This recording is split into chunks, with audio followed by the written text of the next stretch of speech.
ऐसा है कि अनुराग जी नेशनल टीवी पे झूठ बोलना बंद कर दीजिए। और रत्नाकर जी मैंने इनको हरिया इसलिए बोला कि रोज दिन हरा कुर्ता पहन के झूठ बोलते रहते हैं।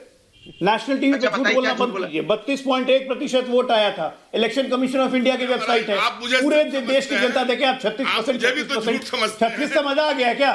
36 का भाई हम 36 के आंकड़े पे समाजवादी पार्टी लाई वोट आया था 21.1 मिनट। झूठ बोलना बंद, पहली बार झूठ बोलना बंद, झूठ बोलना बंद। इलेक्शन कमीशन हमारा गठबंधन जब उत्तर प्रदेश हरिया इसलिए बोलता हूँ आपको, रोज वोट लेके आए थे, बोलते रहते हैं। अब आप चंडीगढ़ पे बताओ मेयर के तीसरी बार नहीं बोलो, मेरी शब्दावली खराब नहीं है। मैं उनको हरा कुर्ता बोलता हूँ क्योंकि जानबूझ के हरा कुर्ता पहन के आते हैं। Okay, relax relax relax.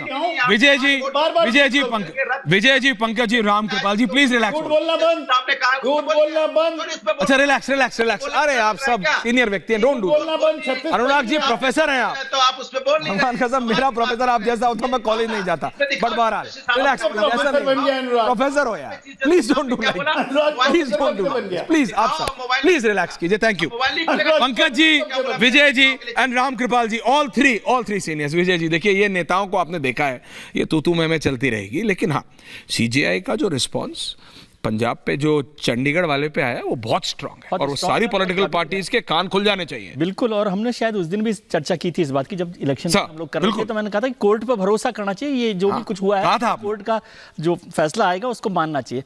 अब मैं थोड़ा सा फैक्ट्स पर बात कर लेता हूं। कांग्रेस को लेकर बात हो रही थी रत्नाकर जी, और आपने कहा कि 11 सीटें समाजवादी पार्टी दे रही है और शायद बताया गया कि कांग्रेस 20 सीटें मांग रही है। तो मैं 2019 का रिकॉर्ड देख रहा हूं, केवल फैक्ट्स की बात कर रहा हूं। ये 20 सीटों का रिकॉर्ड मेरे पास है। मैंने उस दिन जब कांग्रेस ने 20 मांगी तो उसमें केवल 3 सीटें हैं सर। रायबरेली जहां पर 55.80%, अमेठी में 43.86% और कानपुर में 37.13%। इसके बाद सारी सीटें चौथे नंबर से सहारनपुर से शुरू होकर जो 16% वोट मिला है सर। तो समाजवादी पार्टी तो बल्कि कह सकती थी उनको कि आप तो 11 सीटों लायक कि हो ही नहीं, 3 सीटें, ये फैक्ट्स पर है, मैं इस पे कोई चर्चा नहीं कर रहा। और यहाँ भी इसलिए सर जब अखिलेश यादव और वो स्वर्गीय नेताजी के टाइम से वो वहां पे स्ट्रॉन्ग कैंडिडेट देते ही नहीं है। कहा भी अमेठी रायबरेली हम दे दें तो हार जाओगे। वो 2019 का कांग्रेस का रिकॉर्ड देखें, कांग्रेस ने 52 सीटें जीती और दूसरे पर 196 सीटों पर आई है, जिसका जिक्र बार बार कांग्रेस करती है 196। लेकिन आपने देखा 196 में से 125 सीटें हैं जहां पर विनिंग मार्जिन दूसरी पार्टी का 15%। This is very important. 15% से ज्यादा का है। तो क्या 15% का जंप कर सकती है अभी कांग्रेस आज की तारीख में? मतलब दोनों, मुझे नहीं लगता सीरियसली जी। तो आप बता दीजिए। 15% का अंतर है और 17 स्टेट और यूटीज में कांग्रेस को 0 सीट मिली थी 2019। जीरो। ये फैक्ट्स पर कर रहा हूं मैं पंकज जी। अब ये फैक्ट्स पर Pankaj ji, these are facts for you। 3 राज्यों में केवल केरला, पंजाब और तमिलनाडु, 3 राज्य जहां से कांग्रेस को 60% सीटें मिली हैं। जो भी सीट मिली है उसका 60%। Pankaj ji please explain. और उसमें भी एक और इंपॉर्टेंट बात है ऐश्वर्य, मैं जोड़ दूं, मैं पूरा रिकॉर्ड देख रहा था कि ये जितनी सीटें मिली हैं वो ज्यादातर माइनॉरिटी जो वोट है उस पर डिपेंडेंस है। और कर्नाटक के बाद तो और ज्यादा हो गया। लेकिन Pankaj ji I want your response. आप जरा जवाब दे दीजिए फैक्ट्स पे। ये केवल फैक्ट्स मैंने बोला। फैक्ट्स दे दीजिए। उत्तर प्रदेश में आप बहुत बोल रहे थे, विजय जी ने दिए फैक्ट्स। देखिए आप, let's have facts versus facts. जी आप एक तथ्य की अनदेखी कर रहे हैं। क्या है सर? सिर्फ कांग्रेस का नहीं है। पिछली बार कांग्रेस लड़ रही थी, बाकी सब राजनीतिक दल लड़ रहे थे। इस बार इंडिया समूह लड़ रहा है। इस बार पूरे देश की जनता कौन सा समूह है? इस तथ्य पर ध्यान दीजिए। देखिए मैं आपको एक आंकड़ा बताता हूं और इसको लिख कर रख लीजिए। बताइए। इस बार 96 करोड़ वोटर है। अगर 70% मतदाता वोट देने गए तो 67 करोड़ मतदाता वोट देने जाएंगे। और लिख कर रख लीजिए कि इसमें से 40 से 41 करोड़ मतदाता भारतीय जनता पार्टी के खिलाफ वोट देकर आएंगे। अच्छा, अब आप सिर्फ कांग्रेस का मसला उठाते हैं। नहीं, बिकॉज आप गलत होते हैं हर बार। मैं आप पे कैसे कर लूं भरोसा? मध्य प्रदेश में जब आपने मुझसे कहा था और आप कहोगे तो मैं आपकी वो रिकॉर्डिंग निकाल के सुना दूंगा। पंकज, इंडिया समूह, आपने कहा ऐश्वर्या तुम्हें नहीं समझ आ रहा है इंडिया समूह किस तरह से। नहीं पंकज जी, आपने कहा था कि नहीं कहा था?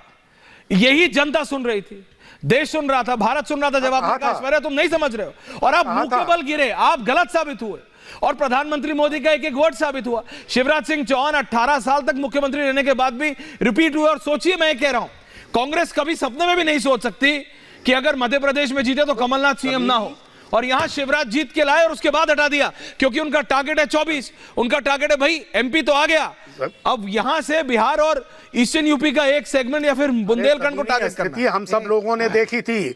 मैं अंडरस्टैंड दिस इज नाम ले पॉलिटिक्स। सकता हूं भारतीय जनता पार्टी के उन बड़े बड़े नेताओं का जिन्होंने मध्य प्रदेश की राजनीति के बारे में और छत्तीसगढ़ की राजनीति के बारे में भारतीय जनता पार्टी की स्थिति क्या है ये मुझे बताया था। अच्छा, भारतीय जनता पार्टी का कोई बड़ा नेता मध्य प्रदेश और छत्तीसगढ़ में भारतीय जनता पार्टी के चुनाव जीतने की बात नहीं कर रहा था 4 दिन पहले तक। हाँ। ये असली स्थिति है। ओके। और जमीनी स्थिति हम सब लोगों ने देखी। अच्छा। अब मैं आपसे बार ये क्या मतलब चांद से आ गए?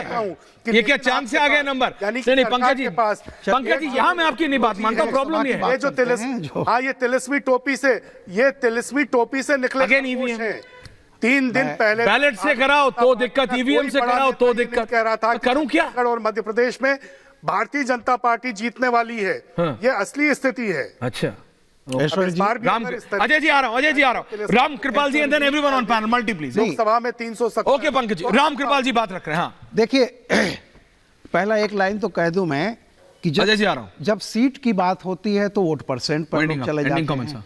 भदौरिया जी वोट परसेंट चले गए। मैंने केवल ये कहा कि 2014 में भी सिर्फ 5 सीटें मिली थी जिसमें परिवार के लोग ही ज़्यादा थे, और 2019 में भी आप सिर्फ 5 सीटें जीते हैं।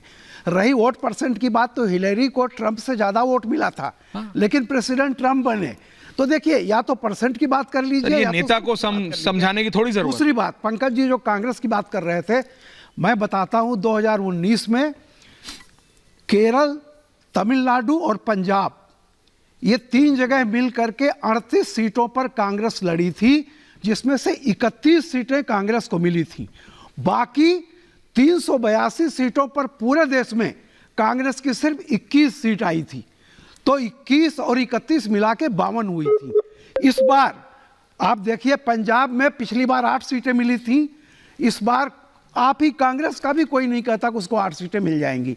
यानी पिछली बार से स्थिति, आप तमिलनाडु में मैक्सिमम, आप केरल में मैक्सिमम पढ़ते, उन दोनों जगह बढ़ने वाले नहीं है। पंजाब में सीटें कम होंगी। बाकी जो 21 सीटें पूरे देश से लाए थे वो कहां से आपको मिले? कौन सा इंडिया अलायंस आपके लिए स्पेस दे रहा है? आप जोड़ लीजिए। ये है ही नहीं। अजय आलोक जी सबके पास आ रहा हूं, बात करिए ना सिर्फ कांग्रेस। पंकज जी आ रहा हूं, अजय आलोक जी एंडिंग कमेंट सबके पास आ रहा हूं। अजय जी ऐश्वर्या जी आर्काइव निकाल लीजिए और यहाँ पे बैठे हुए मुझे लगता है रामकृपाल जी भी मेरे साथ होंगे।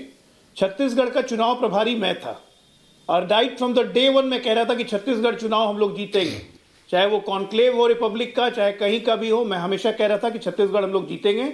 और पंकज जी बोलते थे कहां सपने में हो, और ये बोल रहे हैं कि कोई भाजपा का नेता नहीं कहता था कि छत्तीसगढ़ जीतेंगे। अरे आप अगर दूसरे दुनिया में रहेंगे तो हम क्या गिरे?